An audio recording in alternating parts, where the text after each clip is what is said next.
Assalamualaikum warahmatullahi wabarakatuh.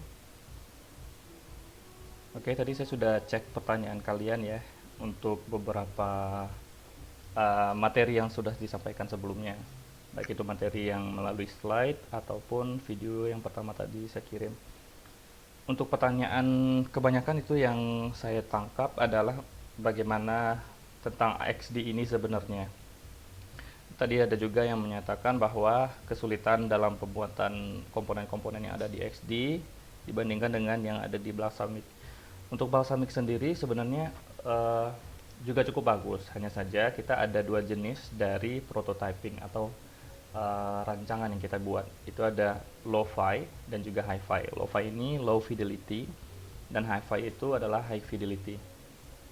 Untuk rancangan sendiri, untuk yang lo-fi sendiri, itu adalah rancangan yang sifatnya hanya kerangka atau digambar-gambar, boleh digambar di kertas, boleh dengan balsamik contohnya, ataupun dengan sticky note pun juga boleh.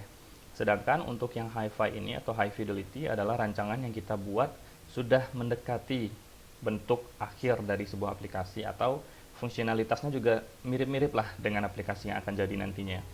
Nah, untuk contoh sendiri, untuk lo-fi ini kalian biasanya tidak bisa membuat orang merasakan kayak, oh ini aplikasi. Sedangkan untuk hi-fi bisa jadi orang berpikir itu adalah sebuah aplikasi padahal itu hanyalah sebuah rancangan. Nah, untuk menjawab pertanyaan kalian, eh, seperti yang tadi di ending video juga saya sampaikan di ending video pertama, jadi hari ini kalian silakan untuk mengeksplor semua fungsionalitas. Jadi kayak coba diulik-ulik semua fitur-fitur dan fungsi yang ada di XD. Nanti untuk sesi berikutnya sama siapa? Sama Pak Remen ya hari Jumat. Mungkin nanti akan dibahas lebih lanjut juga. Yang untuk saat ini saya akan memasukkan salah satu cara untuk membuat layout dengan contoh karena waktu juga terbatas tinggal 15 menit. Saya jadi contohnya aja. Ini salah satu rancangan yang pernah saya buat untuk sebuah aplikasi map ya, map indoor, yaitu aplikasi untuk peta dalam ruangan. Peta dalam ruangan ini saya menggunakan XD juga untuk layar ukurannya. Saya bikin customize, saya pilih yang custom size untuk perpustakaan UI. Jadi nanti seorang pengunjung yang masuk ke perpustakaan UI untuk menuju suatu ruangan tertentu, dia bisa menggunakan aplikasi ini. Jadi ini ceritanya aplikasi ya, tapi sebenarnya ini adalah rancangan.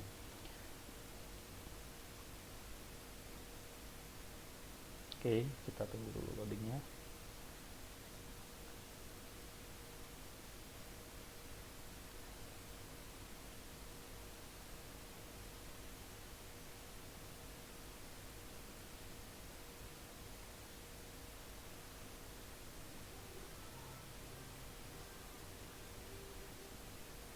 Oke, mungkin kalian ngeliat ini akan sedikit pusing karena banyak layout, tapi nanti untuk projectnya kalian tidak perlu bikin sebanyak ini, dan juga untuk yang analis serta klien yang untuk tugas individu itu juga tidak perlu dibuat sebanyak ini. Kalian hanya perlu membuat beberapa saja. Tidak saya batasi untuk jumlah layout yang kalian bikin, bebas, hanya saja tidak harus sebanyak dan sekompleks ini. Kalau kalian perhatikan, ini layoutnya mungkin sekitar ratusan, dan ketika saya klik prototype, sebentar,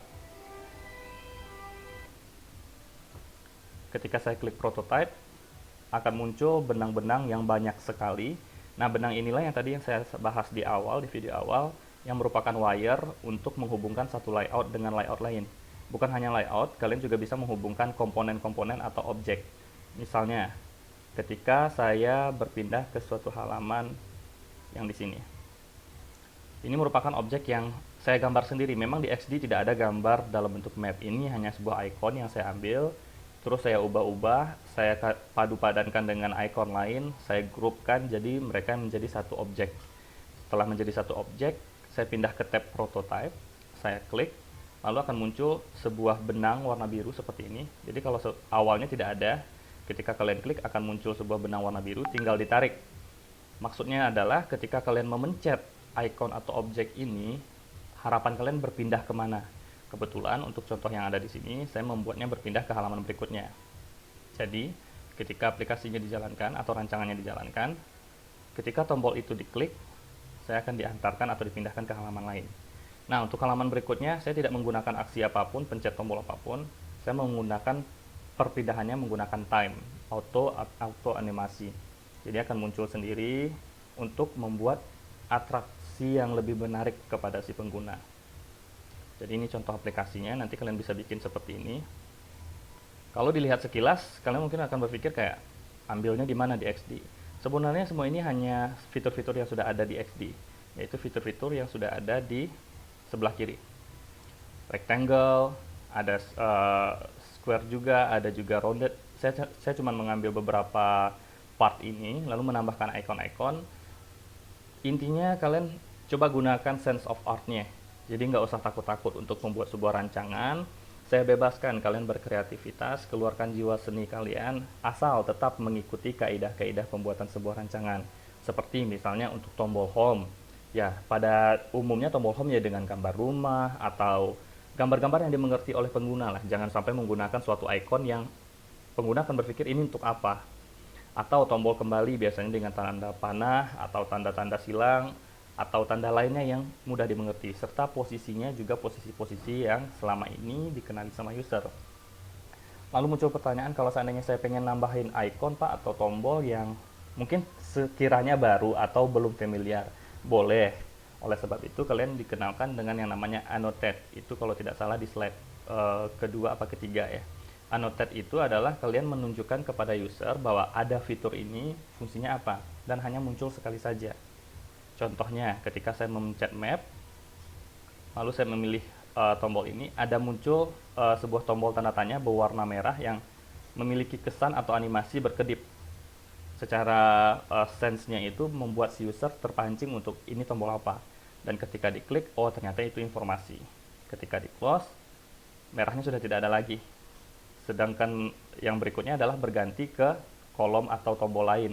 Berarti tombol ini adalah tombol yang bisa juga diklik sama user agar mendapatkan attention mereka. Ketika diklik, si user bisa memilih lokasi yang diinginkan. Misalnya untuk ruang internet.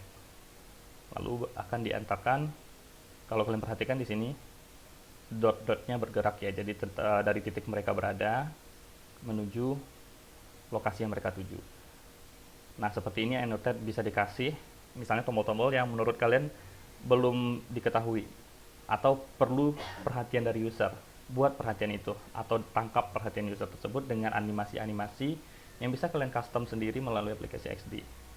Itu salah satu contohnya. Lalu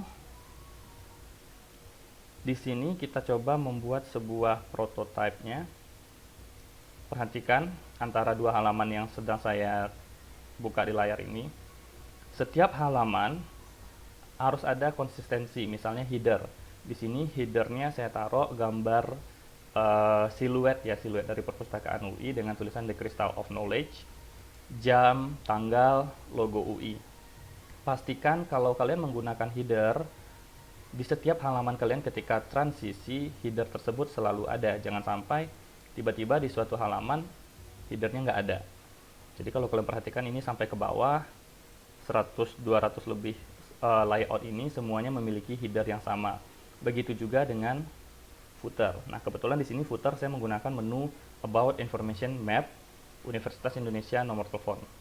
Jadi pastikan kalian membuat sebuah layout dengan satu bundle atau suatu komponen yang sudah fix atau sudah tetap. Jadi misalnya header, footer, dan lain-lain. Lalu di dalamnya barulah diganti sesuai dengan kebutuhan, misalnya ketika menu map, menu pertanyaan, semacamnya. Kita contohkan lagi. Ketika saya menjalankan halaman ini, information misalnya, ada interaksi yang membuat user merasa, oh, oke, I got it. Seperti itu kurang lebih. Dan juga untuk pemilihan warna, jadi ketika kalian membuat sebuah rancangan, tentukan warna-warna yang akan kalian gunakan di dalam rancangan tersebut.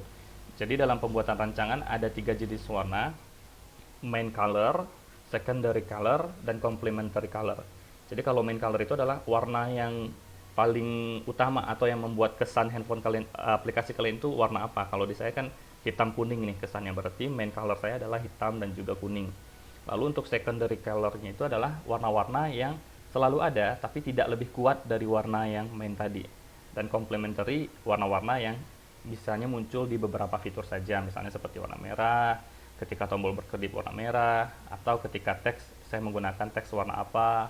Terus untuk layar map atau petanya saya menggunakan warna abu-abu, itu berarti terhitungnya complementary color. Jadi tentukan dulu warnanya apa, bikin base-nya dulu, jadi semacam bikin layout kosong seperti ini. Jadi kalian membuat layout kosong, hilangkan dulu, dikopas saja. Jadi dihilangkan semua komponen yang ada, yang sekiranya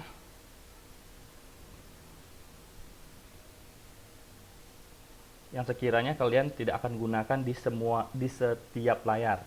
Dalam artian tidak konsisten. Tidak konsisten di sini maksudnya bukan template kalian. Nah, kebetulan untuk layar saya yang konsisten di setiap halaman ada adalah seperti ini. Seperti yang sedang tampil sekarang. Atau saya play saja. Nah, seperti ini. Jadi kalian bikin seperti ini dulu, lalu tinggal dikopas sebanyak atau sejumlah yang kalian butuhkan. Tinggal diganti-ganti isinya sesuai dengan aksi-aksi yang kalian sediakan. Oke, kurang lebih itu dulu untuk yang sesi kali ini, karena memang keterbatasan waktu juga. Pertanyaan saya berikan melalui Edmodo juga. Silahkan dijawab, saya kasih waktu sampai jam 12.30. Untuk absennya nanti saya validasi melalui siswa-siswa yang menjawab pertanyaan tersebut. Oke, sekian dari saya. Terima kasih. Assalamualaikum warahmatullahi wabarakatuh.